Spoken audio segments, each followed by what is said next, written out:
आ गई है। जिसको देखो अपने काम में व्यस्त है, जिसको देखो अपने जीवन में व्यस्त है, कोई देश के लिए नहीं जीना चाहता। हम कहते हैं हम इससे दब गए, उससे दब गए, और जिस दिन इस भारत की माँ ने कह दिया कि मुझे तुम्हारे जैसे बेटों की जरूरत नहीं, निकल जाओ मेरी गोदी से बाहर, फिर कहाँ जाओगे? एक छोटे से बालक को अगर माँ गोदी से उतार दे तो वह बालक कहाँ जा सकता है? दर दर की ठोकरें खाने के अलावा हमारे पास कोई चारा नहीं रह जाएगा।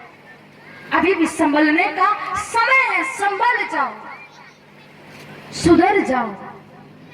बहुत ज्यादा बचपना हमने दिखा लिया, अब समय आ गया हमें हमारी जवानी नवयुवकता दिखानी है। आज भारतवर्ष का हर एक नवयुवक गलत मार्ग पर चल पड़ा है। आज भारत का हर एक नवयुवक गंदी गंदी आदतों में पल बसा है। और जब भारत के नवयुवक अपना जीवन गलत मार्ग पर व्यतीत करेंगे तो भारत की रक्षा कौन करेगा? भारत की सीमा पर जाकर कौन लड़ाई करेगा? कौन अपना लहू बहाएगा? कौन भगत सिंह बनकर फांसी के फंदे पर अपने गर्दन को लगाएगा? कौन चंद्रशेखर आजाद बनकर अपने आप को अपनी गोली से उड़ाएगा? कौन देश की सहायता करेगा? देश के लिए कौन आगे बढ़ेगा? हमें अपना जीवन प्यारा है, अपने माँ बाप को अपना बेटा प्यारा है, पत्नी को अपना पति प्यारा है। जो सीमा पर मर रहे हैं उनका कोई नहीं था क्या? जब अफजल गुरु को फांसी दी गई तो अफजल गुरु के सहपाठियों ने कहा कि अफजल गुरु को क्यों फांसी दी गई? उसके एक बीवी है, उसके 2 बच्चे हैं, उसकी एक माँ है। मैं पूछती हूँ कि अफजल गुरु की फांसी पर तो 1000 प्रकार के भाषण लोगों ने सुनाए कि भगत सिंह मस्ताना को फांसी के फंदे पर झुलाया गया था। क्या उसकी माँ नहीं थी? क्या उसके परिवार नहीं था? क्या उसके कोई अपने रिश्तेदार नहीं थे? जो कोई अच्छा करने जाए उसे कोई नहीं देखता, और अगर कोई गलत करने जाए उसके सहायतार्थ कहीं हो जाते हैं। आज देश बिलक बिलक कर रोता है। आज माँ की ताल ताल चुड़ैल में धिक्कारती है कि धिक्कार है मुझे जो मैं अपने देश में, अपने आंचल में ऐसे घुसपैठियों को छिपा कर रखती हूँ, ऐसे देशद्रोहियों को छिपा कर रखती हूँ, ऐसे आतंकवादियों को छिपा कर रखती हूँ। जिस थाली में हम खाते हैं उसी थाली में हम छेद भी बना कर जाते हैं। जिस माँ का दूध हमने पिया उसी माँ का अचल भी हम फाड़ कर जाते हैं। धिक्कार है हमें। इससे अच्छा तो ये कि हम चुल्लू भर पानी में डूब करके मर जाए। पानी की कोई कमी नहीं है भारत देश में। गंगा, शिप्रा, नर्मदा, गोदावरी, गंडकी जैसी नदियां बहती है। जिसको भारत देश से प्यार नहीं वो नदियों में जाकर अपने नाक डुबा डुबा कर मर जाइए। प्रदेश पे हो रहे अत्याचारों को कैसे आप अपनी नजरों से देख सकते हो? कितनी बेकसूर गाय काटी जा रही है, भ्रष्टाचार फैला हुआ, आतंकवाद फैला हुआ। कम वक्त है वो गुब्बारे जो चंद सांसों में फूल जाते हैं। कम वक्त होते हैं वो गुब्बारे जो चंद सांसों में फूल जाते हैं। और थोड़ी सी हवा क्या मिली उन्हें, वह अपनी औकात भूल जाते हैं। आज हमें थोड़ी सी हवा मिलने पर हम अपनी औकात भूल जाते हैं कि हमारी औकात क्या है, हमारी इज्जत क्या है, हमारी मर्यादा क्या है, हमारा देश क्या है। हमें कुछ ज्ञात नहीं होता। किस भारत देश में रहते हैं, कैसे रहना चाहिए हमें। हमारे पास एक ही शब्द होता है, हमारे पास परवरिश के लिए पैसा नहीं है, पढ़ाई के लिए पैसा नहीं है। हम अपने घर में हिंदुत्व की बढ़ोतरी नहीं कर सकते, क्षमा चाहते हैं। एक बार सॉरी बोलने से भारत देश की इज्जत तो नहीं बच जाएगी। एक बार कान पकड़ के क्षमा मांग लेने से तिरंगा जो भारत देश में फहरा रहा है वो तिरंगा तो नहीं बच जाएगा। एक बार सॉरी बोलने से भारत देश की मान मर्यादा तो नहीं बच जाएगी। आपकी सॉरी, आपकी क्षमा को आपकी जेब में रख लीजिए, किसी को जरूरत नहीं है। भारत के संतों को आवश्यकता नहीं है आपकी क्षमा की। भारत के संत तो हमेशा समझाते हैं कि यह तो बतलाओ कौन यहाँ जिसको प्राणों से प्यार नहीं, मगर जगत में जुड़ा शुरू से है, मित्र कहाँ संघर्ष नहीं। मृत्यु क्या है, वक्त बदलना, कुछ पल का विश्राम साथियों। जीवन एक अटल पर्व है, साधारण त्योहार नहीं। जीना सबसे बड़ी कला है, लेकिन यही अटल सत्य है कि मरने से डरने वाले को जीने का अधिकार नहीं है। जो व्यक्ति मरने से डरता है उसे भारत देश में रहने का कोई अधिकार नहीं है। भागवत कथा सुनने से कहा जाता है कि व्यक्ति को मुक्ति प्राप्त हो जाती है। मैंने कथा के प्रथम दिवस समझाया था कि मुक्ति का अर्थ मृत्यु नहीं होता। मुक्ति का अर्थ होता है मृत्यु पर विजय प्राप्त कर लेना, मृत्यु का भय समाप्त कर देना। और जिनको मृत्यु का डर होता है ना, वो घर में बैठकर आतंकवादियों का साथ देते हैं, घर में बैठकर घुसपैठियों का साथ देते हैं। अपने ही देश में जिस देश का खा रहे हैं उस देश की माटी को न जाने के लिए हम कैसे घिनौने कार्य करते हैं। गिलानी होनी चाहिए हमें अपने आप पर, घृणा आनी चाहिए हमें अपने आप पर, नफरत होनी चाहिए हमें अपने आप से। ये भारत देश में रहकर हम विदेशियों का साथ देते हैं, भारत देश में रहकर हम पाकिस्तानियों का साथ देते हैं। कई प्रकार की धमकियां भारत देश को मिलती है। कुछ दिन पहले पाकिस्तानियों ने कहा था भारत को जिंदा जला देंगे। पहले मुर्दे को जला कर देखो, फिर भारतीयों को जिंदा जलाना। मुर्दों को जमीन में धंसते हो, मुर्दों को जमीन में दफनाते हो और हिंदुस्तानियों को जिंदा जलाने की बात करते हो। भारत के वीरों को ईंट का जवाब पत्थर से देना आता है और ईंट का जवाब पत्थर से दिया भी है।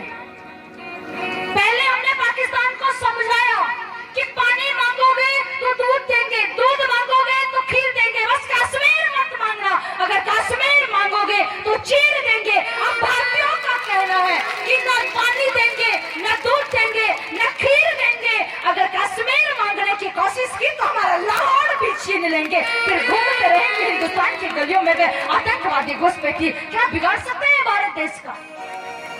वीरता होनी चाहिए, दमंगता होनी चाहिए, आत्मविश्वास होना चाहिए, शक्ति तो होनी चाहिए।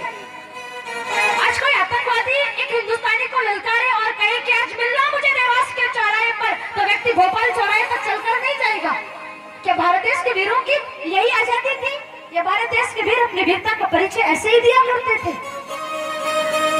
कितने प्रकार के डर भारतीयों को बताए जाते हैं और हम चुपचाप सहन कैसे कर लेते हैं? अगर कोई आपकी पत्नी से कुछ कहता है तो आपसे सहन नहीं होता, कोई आपकी माँ से कुछ कहता है तो आपसे सहन नहीं होता। और आपकी भारत माता के ऊपर कितने प्रकार के लांछन लगाए जाते हैं, कितने प्रकार के दाग लगाए जाते हैं। आज आपकी गौ माता को लहू लुहान करके तिरंगे पर उस लहू को छिड़काव किया जाता है, तब आपको क्रोध नहीं आता, तब आपको गुस्सा नहीं आता। अपने घर परिवार वालों से अगर कोई कह दे, उनकी बेइज्जती कर दे, तो हमें बड़ा क्रोध आता है महाराज। और कोई देश के लिए आंख उठाकर देखे तो हमें क्रोध नहीं आता। भारत के वीर कहते थे अगर प्राण मांगोगे तो खुश होकर दे देंगे, पर अगर भारत की तरफ गंदी नजर उठाकर देखोगे तो आंखें निकाल करके गोटियां खेलेंगे। आंखें निकालने वाले वीरों में से हम हैं। आज हम विदेशियों के साथ, पाकिस्तानियों के साथ, आतंकवादियों के साथ अपने भारत देश में भ्रष्टाचार फैला रहे हैं, आतंकवाद फैला रहे हैं। क्या औकात है उन लोगों की जो देश में आए, आतंकवाद फैलाए, देश में आए, भ्रष्टाचार फैलाए? किसी की कोई औकात नहीं। बस हम में एकता होनी चाहिए, विश्वास होना चाहिए। हिंदुओं में एकता नहीं बची। आज देखा जाता है दूसरे धर्म, दूसरी संप्रदाय का अगर एक नारा लगाए तो वहाँ हजारों नहीं, लाखों नहीं, करोड़ों की तादाद में वहाँ जनसंख्या एकत्रित हो जाती है। और जब भारत देश के तिरंगे को लेकर के हम नारा लगाते हैं, जब भारत देश की रक्षा के लिए हम नारा लगाते हैं, तो कोई अपने घर से बाहर नहीं निकलना चाहता। क्या यही वीरता है? यही हमारे आजादी का समय है। याद रखना, गिदड़ों के साथ रहने के बाद भी सिंह कभी अपनी गर्जना करना नहीं भूलता। अगर घर में आईना ना हो तो एक बार पानी के पात्र में जाकर अपना चेहरा अवश्य देखना। भले हम गिदड़ों में रहते हैं, लेकिन हिंदू सिंहों की औलाद होती है। हम शेर हैं और शेर कभी किसी से डरता नहीं है। आज गिदड़ों ने अपने भारत देश को डरा दिया, आज गिदड़ों ने शेरों को डरा दिया। भारत के संत कहते हैं कि यूं शेरों की मांग में आकर गिदड़ की कहां औकात थी आंख दिखाने की। यूं शेरों की मांग में आकर गिदड़ की कहां औकात थी आंख दिखाने की। अगर अफजल गुरु को टोक दिया होता लाल किले पर, तो आज किसी कसाब की कहां हिम्मत थी बाहर आने की। ये तो हमारी कमी थी जो हमने किसी को आज तक टोका नहीं। सदैव हम बलिदान देते रहे। गुरु गोविंद सिंह के बेटे दीवार में चुने गए। सारी वीरता हमें याद है कि भारत के वीरों ने कैसा कैसा बलिदान दिया है। चाह कर भी हमने कुछ नहीं किया। हिंदुस्तान में रहकर हमने देश के लिए कुछ नहीं किया। घिन आनी चाहिए हमें, शर्म आनी चाहिए हमें। मुझे तो तब बड़ा आश्चर्य होता है जब भारत के नेता, जो भारत में आतंकवाद फैलाने वाले हैं, वह नेता भी जब 15 अगस्त 26 जनवरी पर जाकर या किसी भी राष्ट्र पर्व पर जाकर के तिरंगा लहराते हैं। कई सारे आतंकवादी इस देश में जो मनी में आतंकवाद फैलाते रहते हैं और अपनी शकल को साफ सुथरा रख के जो देश की सेवा करने वाले नेता हैं, उन्हें भी ठगने का प्रयास करते हैं। जो नेता देश के लिए आगे बढ़ना चाहते हैं, हजारों लोग उसकी टांग खींचते हैं। और जो गलत कार्य करता है उसके कई सारे सहपाठी हो जाते हैं, जबकि हम ये भूल चुके हैं कि हमारा जन्म क्यों हुआ है, हमें ये मानव शरीर क्यों मिला है। ये मनुष्य का जीवन किसी के काम आने के लिए मिला है, यूं ही व्यर्थ गंवाने के लिए नहीं मिला। तिरंगे की इज्जत, तिरंगे की लाज, मान मर्यादा हमें बचानी है। वह सब कुछ है हमारा, वो हमारा कर्मा है, वो हमारा धर्म है, सब कुछ वो है।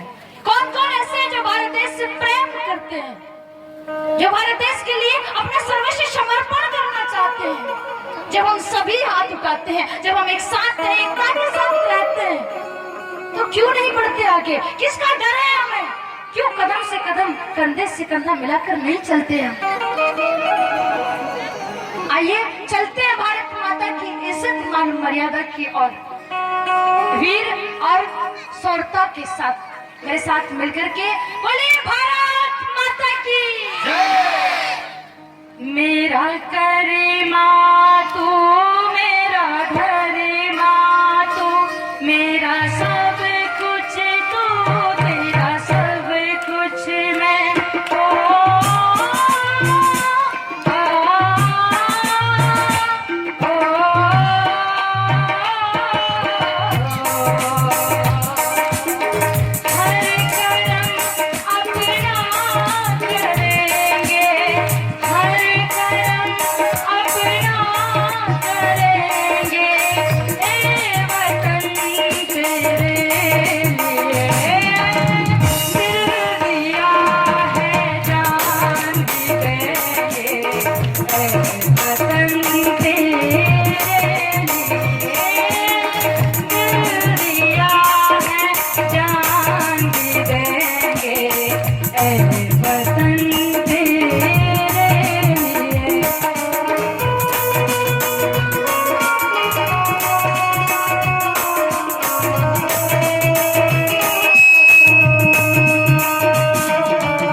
लुट रहे हैं आज वो अपने घरों को लूट कर, लुट रहे हैं आज वो अपने घरों से लूट कर, खेलते हैं बेखबर अपने लहू से होलियां, हम जिएंगे और मरेंगे,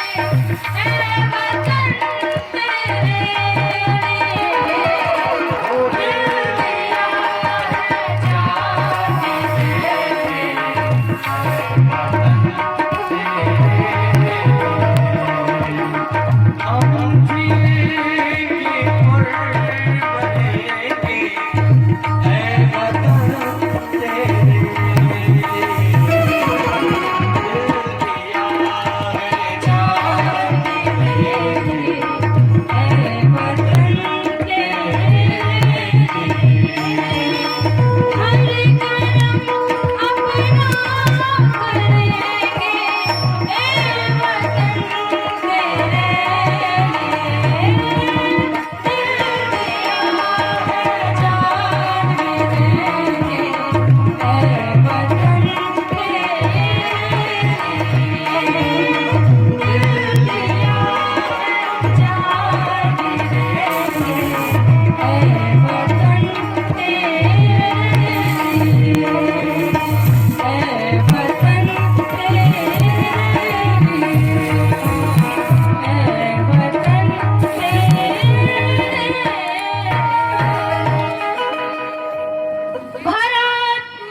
भारतवासी कुछ नहीं कर सके अपने देश के लिए, बहुत कुछ सोचते हैं, पर जब करने की बारी आए तो हम पीछे हट जाते हैं, जबकि हम भूल जाते हैं कि आज हम जीवित हैं, आज हमें इतना मान सम्मान मिल रहा है, और सबसे बड़े गर्व की बात कि हमारा जन्म भारत देश में हुआ है।